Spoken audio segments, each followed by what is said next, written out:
Sa patuloy pong pag-aalboroto ng Bulkang Mayon, isang incandescent short-lived lava fountaining ang namataan kanina madaling araw. Tinataya nasa 100 metro ang taas niyan at tumagal ng mahigit 30 segundo.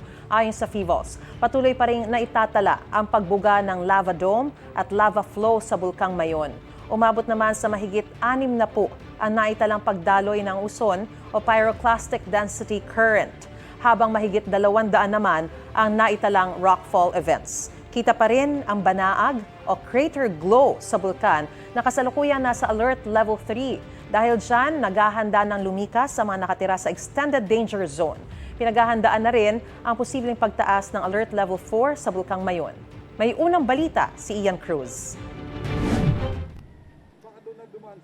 Ito ang border control point ng pulisya sa bayan ng Santo Domingo, Albay, sa extended danger zone na 7 to 8 kilometers mula sa Bulkang Mayon.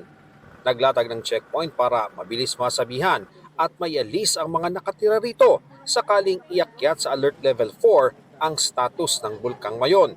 Kapag nasa alert level 4, posible ang pagputok ng bulkan anumang oras at maaaring palawigin ang danger zone sa 10 kilometro o mahigit pa mula sa summit crater. Ang 72 anyos sa Sinilda na nakatira malapit sa border control point, handa raw sakaling panikasin. Siyempre, tanggap.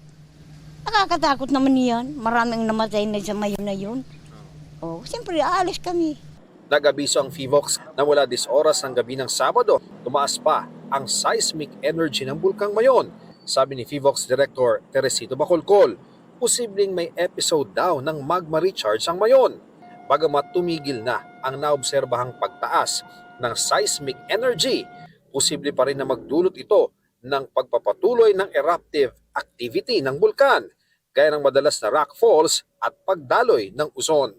Nasa 70,000 residente ang kailangang ilikas kapag inakyat sa alert level 4 ang bulkan. We have to prepare, number one, yung mobility.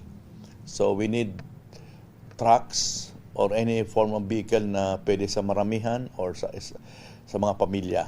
Ang bayan ng Malilipot na nasa 6-kilometer danger zone, mayroong 406 families o mahigit 1,500 na individual na evacuees. Sa San Jose Elementary School, nasa 200 pamilya ang nananatili. Sapat daw ang pangailangan pero may mga evacuee nang nagkakasakit.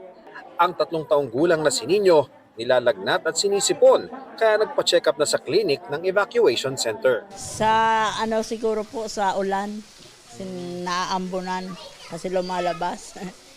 Galing kami sa Kalbayog nung nag-evacuation, maulan na gabi. Yung sa DOH namin, may mga naman sila.